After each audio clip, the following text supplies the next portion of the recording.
मेरे प्यारे Gizmo brains, कैसे हैं आप सब। तो आज के वीडियो में हम क्या करेंगे, हमारे घर में जो इन्वर्टर एसी या नॉन इन्वर्टर एसीज होते हैं, इनके फ़िल्टर्स होते हैं।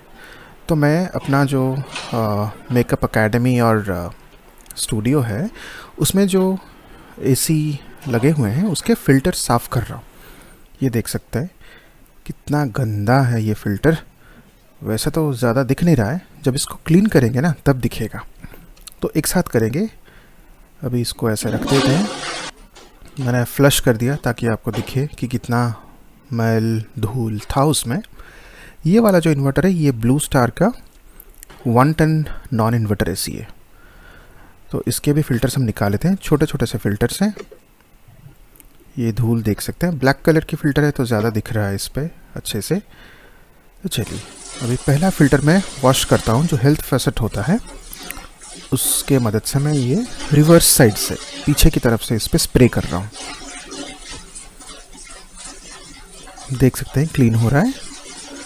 और नीचे देख सकते हैं, मैंने कमोड पे, मतलब ये टॉयलेट पे इसलिए किया ताकि हमको दिखे कि वाइट बैकग्राउंड पे हमारा जो फ़िल्टर है उसमें कितना धूल मिट्टी जमा हुआ था वो दिखे, इसीलिए मैंने इस पे किया। वरना फर्श पे भी कर सकता था, लेकिन वहाँ पे ब्लू टाइल्स है, दिखेंगे नहीं। तो अभी फिर से जो टॉयलेट सीट है, टॉयलेट जो है उसको साफ़ कर दिया, फ्लश करके, स्प्रे करके। अब दूसरा वाला क्लीन करते हैं। इसमें भी आप देख सकते हैं कि कितना धूल है। और ये बीच में जो ब्लू कलर का है वो पार्टिकुलेट फ़िल्टर है, PM 2.5 फ़िल्टर ऐसे करके लिखते हैं। इतने बड़े फ़िल्टर में इतनी छोटी सी स्ट्रिप लगा देते हैं। नॉट श्योर ये कितना इफ़ेक्टिव हो रहा होगा, लेकिन है तो है, कुछ तो कर रहा है। चलिए इसको भी क्लीन कर दिया। देख सकते हैं कितना ब्लैक कलर का ये हो चुका है, क्योंकि हमारा जो एरिया है बहुत ही डस्टी है। विंडोज़ मोस्टली बंद ही रहते हैं, डोर्स और विंडोज़, उसके बावजूद इतनी धूल मिट्टी इसमें है। यह छोटा वाला 1 टन इन्वर्टर जो है अपना ब्लू स्टार का, उसको क्लीन कर रहा हूँ,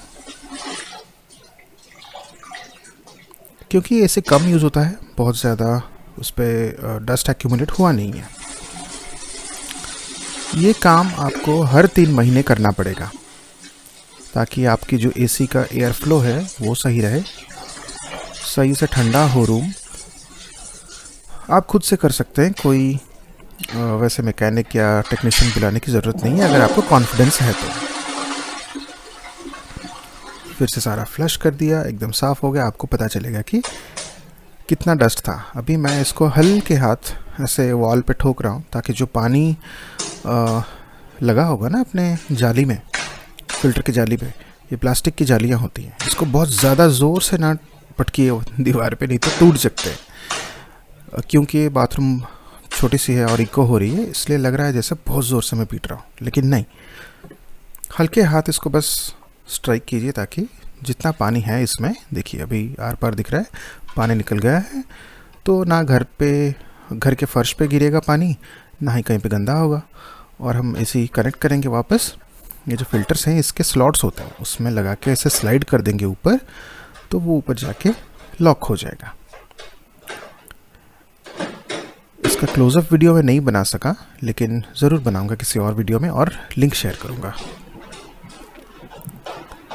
ये हमने 1.5 टन वोल्टास का जो इन्वर्टर एसी है उसमें लगा दिया। इसका डायरेक्शन आप सही से देख लीजिए, कौन सा डायरेक्शन से निकाला था और कैसे आप लगा रहे हैं। और ऐसे काम करते वक्त ना वीडियो बनाइए। अगर आप कहीं पे भूल जाते हैं, कहीं पे गलत हो जाता है, तो आप उस वीडियो को रेफ़र कर सकते हैं और अपना काम सही से कर सकते हैं। तो मैं ऐसे ही शॉर्ट, कभी कभी लॉन्ग वीडियोस बनाता रहता हूँ और आपके साथ शेयर करता हूँ, ताकि आपके भी जो रोज़मर्रा की ज़िंदगी है उसमें जो टेक्निकल स्ट्रगल्स हैं उसकी उन सब चीज़ों में, उन स्ट्रगल्स में थोड़ी सी आसानी मिले आपको, मतलब स्ट्रगल्स आसान हो जाएं, थोड़ी सी हेल्प मिल जाए। तो जिनको पता है आप कमेंट करके बताइए, और जिनको पता नहीं है, अगर इससे आपको कुछ हेल्प मिला ना, तो एक काम ज़रूर कीजिए, इस वीडियो को लाइक कीजिए, हमारे चैनल को सब्सक्राइब कीजिए और नोटिफिकेशन बेल आइकन प्रेस करके ऑल सिलेक्ट करना बिल्कुल ना भूलें। Thank you for watching Gizmo brain.